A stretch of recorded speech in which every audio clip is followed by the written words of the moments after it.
And here we go again. So we're going to talk about cognitive dissonance in brief, tiny little lecturette here. Let's get started. Orient ourselves. This lecture at 2.6, and this, of course, will correspond to, again, one of your assignments, as you've been warned.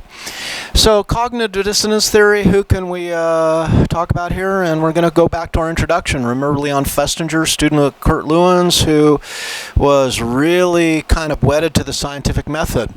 So Festinger developed what is probably one of the 10 most observable phenomenon in social psychology on a daily basis by all of us. So let's get back to the idea of Dunning. David Dunning said that the executive was one of the three motivations of the executive was coherence, and really this is similar to that idea. We're motivated by a desire for cognitive consistency. That is, we get kind of wigged out about stuff that doesn't match up. If I know A and I know B, but A and B contradict each other, then one of them is likely to be not right, and this causes a tension. So we desire cognitive consistency is a very low-level motivation in the human being. Sometimes, though, we think or behave in ways that are inconsistent with our attitudes, values, or beliefs. So more than just cognitive consistency, are my ideas consistent with my behaviors? Are my behaviors consistent with my values? So really what Festinger is talking about is any inconsistency has the ability to arouse tension. So this tension is psychological and physical, both, can be either, but both, tension that people become motivated to reduce. Note how guilt works, and this is very much like guilt. I did something, I understand that I'm not supposed to do it, I hence then feel anxiety, that's the mismatch, the inconsistency, and guilt often hits me in the pit of my stomach, right? Can ruin my appetite until I somehow resolve that guilt. Guilt is one of those mechanisms, right, that kind of keeps us in check and makes us good social animals. Now, does everyone feel guilt? Psychopaths don't experience guilt, right? Many sociopaths don't experience guilt. So they don't have that mechanism, and note that they then often commit far more violations than most of the rest of us do, right? So arousal and the experience of dissonance is so we act in a way that is inconsistent with one's values, attitudes, or self-concept, right? Then if I am at Target, and you know, the old Target here on the west side that's closed down many years ago, but it was funny because they always had, like, they got 26 cash register stations, and during the day they'd have one of them open. And sometimes, you know, you get 8, 9, 10 people standing in line, and suppose you go in and you want to get a pack of gum, and you're kind of in a hurry, you want this pack of gum, and then you look and you got like 6 people in front of you with bulging shopping carts, and you're sitting here, am I going to wait a half hour to buy this gum? And you stick the gum in your pocket and you just kind of get out the store, and then you say, oh shit, I can't believe I just stole a piece of gum. Stealing is wrong. That's one of my values. So I value being honest and not stealing, but I stole a piece of gum, and now I have to reconcile this inconsistency. And there's a lot of different ways to do that, right? So this sick feeling in my stomach is motivating me to do it, and this is often then the experience of anxiety or guilt. So what are some of the ways to reduce dissonance? Well, it can change one's attitude. Well, stealing might be justified. Now, that might not be possible, right? I can change my perception of the behavior. Well, it wasn't really stealing, right? And now I might even borrow a self-serving cognition. Remember that? And I said, if they really wanted me to pay for this shit, then they would have enough registers open so I don't have to wait a half hour to make a 79-cent purchase, right? So I can explain it away. It's not that big a deal. It's only a pack of gum. It's not like you robbed a bank, Mark. Come on, get over it, right? So I can minimize the importance of the conflict, that it just doesn't really matter. Or, my God, I was going to be late to my job. I have to have this gum because I talk to customers, and I really have no choice because I have to talk to customers, and I can't do a bad breath, so I got to have the gum. But if I wait in line, I'm going to be late to work, and I'm going to lose my job. I had no choice. I had to do it. This reducing the perceived personal choice is often discussed several times in Kurt Browning's book, ordinary men. And it talks about the ordinary men and women who are involved in the Holocaust, that is, in the actual extermination of Jews, Romas, homosexuals. And one of the effective mechanisms that Nazi leadership used was you don't have a choice. You have to do this. So you might as well just go ahead and do it because you have no choice, right? And that absolves people of responsibility. And then we can add new consistent information. So in this case, especially when we have to make a choice, let's say between buying two models of cars, once I buy a car, then it's going to automatically reduce dissonance, because what if I made the wrong choice? Oh my God, am I a good consumer, or did I make the? So what I do now is I find new information that supports my purchase, and I find information that supports not buying the competing model, right?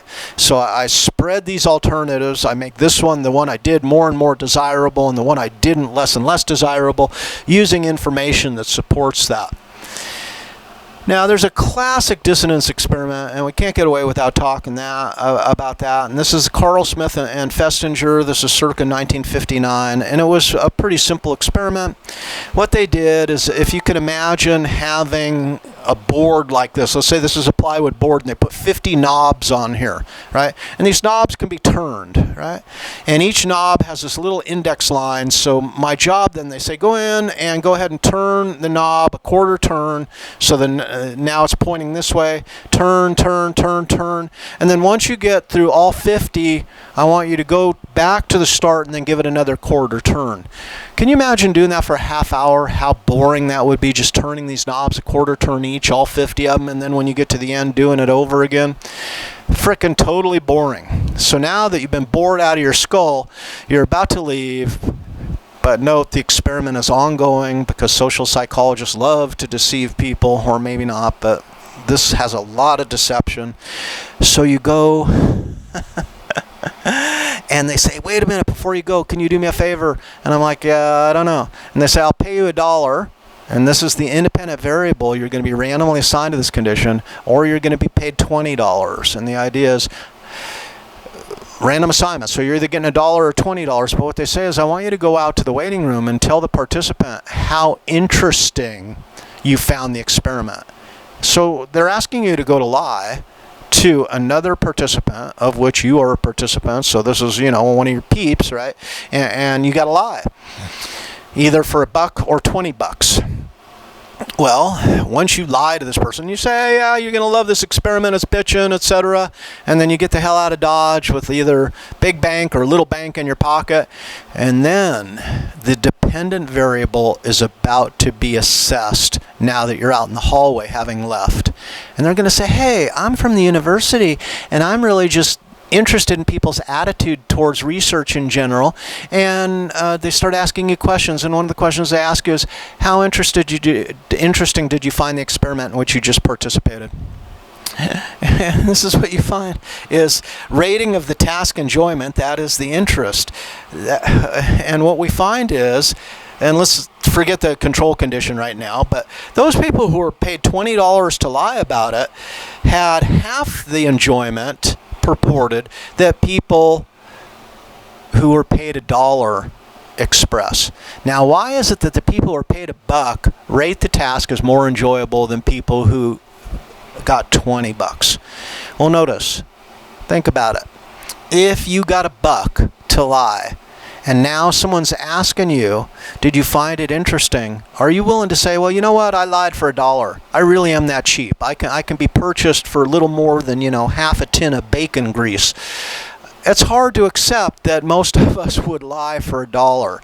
So what are we left to do? Well, we have to then change our opinion of the task. We have to change our attitude. Actually, the task was pretty interesting, because those knobs, you turn this one, you turn that one, you got to stay in order, you can't deviate, and there's kind of a rhythm to it. It's kind of cool once you get started and you kind of enter this state of flow, and it's not that bad an experiment. That's what the people, who were paid $1 pretty much are left with. And think about the psychological reality for people who got paid $20. Well, they said, look, They think to themselves, yeah, it was boring. I don't care. I got paid $20 to lie to the participant. That's all part of it. So actually, I can tell myself I'm a savvy business person because I walked away with $20. And remember, 1959, $20. Yeah, that's pretty good money back then. So classic experiment, counterintuitive results, fascinating in and of itself. Now, we talked last time when we talked about the ELM of evolution of ideas over time. So, Carl Smith and Festinger lay it out, but now other people look at the dissonance model, and it's a well-appreciated model. It's hugely well accepted, but it's not that straightforward or necessarily that simple. What happens for dissonance to be aroused, right? And eventually people attempt to change an attitude? Well, Joel Cooper and Russ Fazio, who is here at Ohio State, professor in researching attitudes, developed this model. So let's take a look at the model and move through it. And this ties to assignment 5, cognitive dissonance in the analysis of 3 cases. So, and what we're going to do in that is I'm going to give you 3 cases where dissonance was not aroused, and you tell me where in the model the process stopped. So here, I commit a behavior. Did it create an unwanted negative consequence? If it didn't create an negative consequence, if someone says, hey, do these pants make my butt look big? And I say, no, you look great. And I'm lying, right? But they leave and they're feeling good about themselves. There's no unwanted negative consequence. It was a white lie and they make themselves feel better. No harm, no foul. There's going to be no dissonance aroused. I lied, and I view myself as not a liar, but it's okay because no harm came of it, right? So note, if there's no unwanted negative consequence, there will be no dissonance aroused and no motivation. So these models, it's kind of like the Wilson and Brecky model in correcting decisions, right, for unwanted information that we talked about in the automaticity lecture. These models allow a path out to the eventual outcome, so the eventual outcome isn't realized. So your job in the assignment is, I've written 3 different scenarios. You're going to tell me which didn't occur and why that person then didn't experience the dissonance. Right? So, unwanted negative consequence. But let's say the unwanted negative consequence did occur, right? Do I take personal responsibility? And if I don't take personal responsibility, then I'm not going to arouse dissonance. So it's like, oh my God, we spent the day killing women and children, right, in Poland because we were ordered to do it. But we were ordered. I didn't choose to do it. I'm not going to take any personal responsibility. Dissonance is not aroused, right? Now, let's say that something unwanted negative consequence occurs. I do take personal responsibility. Yeah, it's my fault and there's nobody else to blame. Then we're going to see physiological arousal occur. But unless, let's say I'm a psychopath. Let's say I'm a sadist. I like hurting people. Yeah, they got hurt and yeah, I did it and that was frickin' fantastic, right? That's how sadists operate. That's how vengeful people operate. Then they don't get the physiological arousal as a result. No dissonance will be aroused and no motivation to then reduce the dissonance. Finally, let's say there is physiological arousal, and now I have to attribute the arousal to the behavior. I have to say, man, I'm physiologically aroused. I feel sick to my stomach because of what I did. And it was my responsibility and it produced a negative consequence. One last out here. The attribution of the arousal to the behavior. Man, I feel horrible, but maybe I'm just nervous about that exam coming up. Or, my God, I feel sick to my stomach, but that tuna sandwich I ate was about 6 days old. Maybe I shouldn't have eaten that. So if I don't link the arousal to the original behavior, then I explain the arousal away. I mean, I still experience it, but it's not a reason to reduce dissonance. So for us to experience dissonance and then be motivated to reduce it, all steps have to be fulfilled. So this is how Cooper and Fazio gave a detailed account of how the process of cognitive dissonance operates above and beyond where Festinger took us to begin with. Questions about that? So then, look, for assignment 5, cognitive dissonance in the analysis of 3 cases. In this assignment, I'd like you to identify and briefly explain why dissonance did not occur in the 3 different cases. Right? Please identify the opt-out point in the Cooper-Fazio dissonance model as described in our lecturette.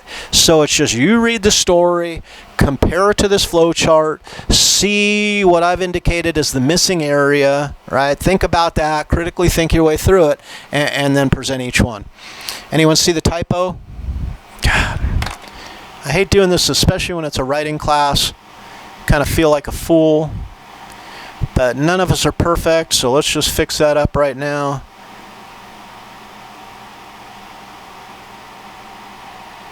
We feel better about that now? Do not be turning shit into me like that, right? I know, we all do it. We'll just try our best, okay?